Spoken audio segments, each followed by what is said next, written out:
Hello guys, and welcome to Library Astro. Before I get started, I just want to say happy International Women's Day. I hope you enjoy. Now, in today's video, I'll be discussing top 3 female characters from the world of Skulduggery Pleasant. If you don't know anything about this series and would like to know more, I did a video on it. If you click on my channel, you'll see a video on this topic, and it will help you gather more information on the subject. Now, there's several female characters that are just brilliantly written and have a brilliant set of powers, and I would like to talk about them today. First up, we have Tlow. Her magical discipline is adept, so she's an adept. She can shift her center of gravity, which enables her to walk on walls, ceilings, and any solid object. She can also unlock any doors, so any doors that doesn't have a charm on it or a seal or sigil, as I say, she can unlock it. So just normal ordinary doors, by just touching it, she can unlock it. She's also a master of hand-to-hand combat, so she's brilliant at hand-to-hand combat. Not many people can beat her. She's also a weapon user. Mainly she uses a katana. That's her signature weapon. However, she can use smaller knives, axes, and so forth. But a katana, that's her preferred weapon. She's really good at that. And not many people have defeated her. I can count with one hand how many times she has lost. She's won most of her battles, and she's really intelligent. She can adapt at the spot. So for example, she was fighting a character that was spring-heeled, so this means this character, his heels are kind of like springs. He can bounce around like a ping pong ball. So as you can imagine, fighting a character like that out in the open can present quite a problem. So what she did was she pre-planned the fight. She put she put a baby monitor in an empty house, and this character that she was fighting against likes to murder little kids, babies. I think he eats babies. So he goes there, taunting her. She follows him, acting surprised, telling him, "Oh, don't you dare touch that child."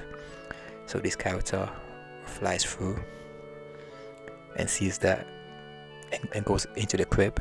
There's nothing there, just a baby monitor, and he realizes he's been tricked. Now he's inside a small space. He can't really jump around no more.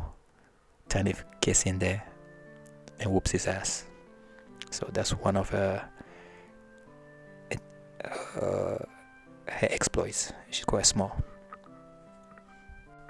She has also done many works, so she's been hired as a mercenary, assassin. She can do that too. And in the story, she's mostly with the protagonists, so she's one of the good guys. Now, next up, we have a character going by the name of Chaurus. Chaurus is known as the most beautiful woman in the Skulduggery Pleasant world. She's also a well-learned individual. She collects artifacts, books, basically anything that can be used as a collectible. Sometimes she'll sell it. Well, if it's forged. If it's the real one, the real thing, she'll keep it for herself. She owns a private library where people can come and borrow books, valuable books at that. Yeah, and her magical discipline is also adept. However, the way her magic works is quite intriguing. So she has sigil magic, so she draws symbols. So her magic comes from symbols.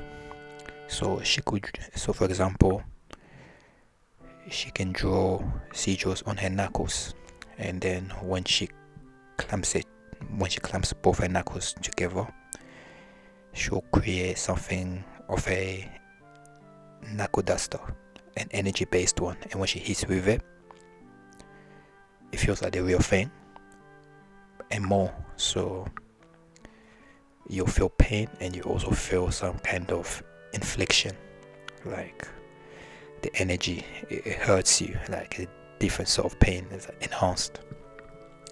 She have other sigil abilities where she can grow her calves to make it something like about as strong as a horse, to enable her to run faster, or she can grow it to a massive size where it enables her to bounce off walls to escape an enemy, but she can only use this for a short period of time so that she does not damage her muscles.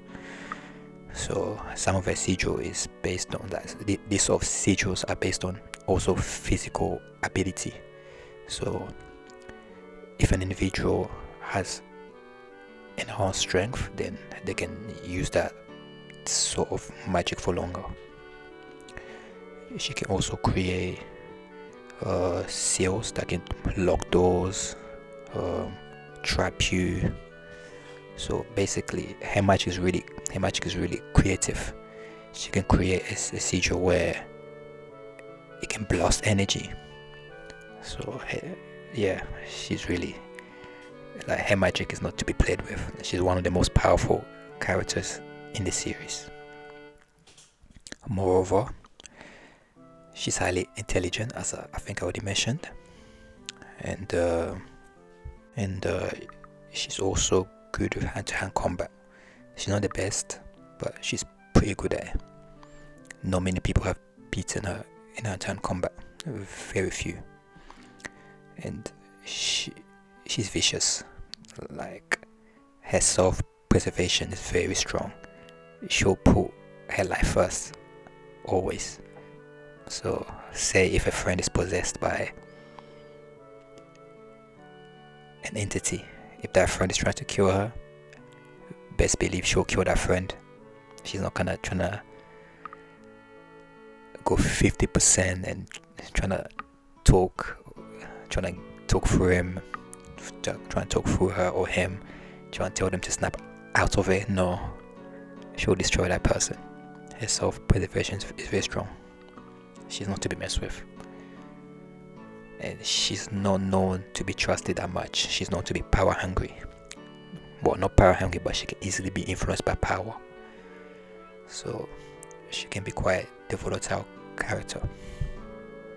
However, she has aided the protagonists many times. She's usually on their side. If she's not on their side, she's on her own side. She just lay back and watch what happens. But most times she will get involved, especially when something that's happening is going against her interests. So if something that she doesn't want to occur will affect her livelihood, she'll get involved just for that.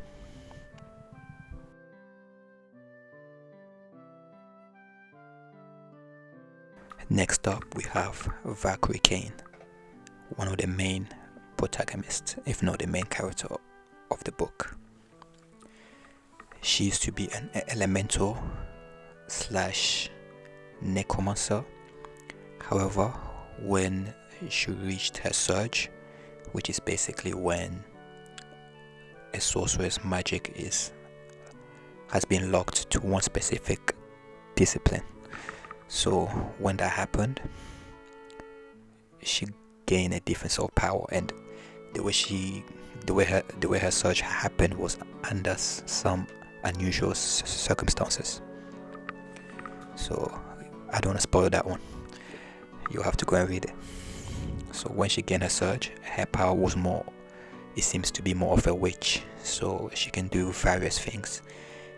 It's more adept than anything. It's definitely not elemental, it's adept, but it's a branch of adept that you usually see witches have. So she can shoot lightning, she can use the lightning to fly, she can also use someone else's magic and improve upon it. So for example, say if there's a doctor, and he has, obviously in the Skulduggery present world, doctors use science magic. So if this doctor is specialized in healing, for example, she can cipher that magic and improve upon it. So say if her legs are broken, and it could take the doctors, let's say, a day to fix it, but she would just have to hold that doctor, and then she'll basically like a door in her brain will open, where she would understand how that magic works, and then she would improve upon it, and in seconds she will heal herself. Or say if someone else's hand has been cut off, she can do the same thing, hold the healer, touch the person whose hand has been cut off, and improve upon that magic and grow that person's limb back. Whereas maybe the healer might not have been able to do it, or if they would be able to do it, it could take them a while. And she's also specialized in hand-to-hand combat. She's not very good with weapons. She don't really like it. She tried swordplay a few times, but it wasn't really her thing. She liked to punch people. She even said it. So she's specialist in hand-to-hand combat. She knows many forms of martial arts, including jiu-jitsu. That's her main thing that she uses a lot, actually. And forms of kickboxing, boxing, Muay Thai, basically any MMA combat that you can think of, she uses it. She's also highly courageous. She often puts herself in danger to protect others. She always puts civilians' lives first before her own. And she can be quite hot-tempered. So if you mess with her, she'll make you suffer. She'll do what Batman does to his enemies, depending on the writer. You know how some people say, oh, Batman won't kill, but he'll maim you. She can do that. Like, if you really annoy her, yeah, she'll maim you. She'll go full Batman on you. I also forgot to mention, she can astral project herself into different timelines. So she can astral project to the past or to the future. Yeah, she's quite powerful. She has also ended up in different timelines. So yeah, her magic is a lot to pack in. She can often also be childish, cocky, and rightly so, because she's powerful. She can be a bully sometimes, especially on the latest installments. You see a lot of that, but she's quite funny. She's quite funny, especially when she's around Skulduggery. They both just bounce off each other, and it really pisses off the enemies. And to that, I will conclude the video, and keep reading, and remember, reading is better than watching TV. Way more creativity goes into it. Yeah, have a good day. I'll see you guys soon.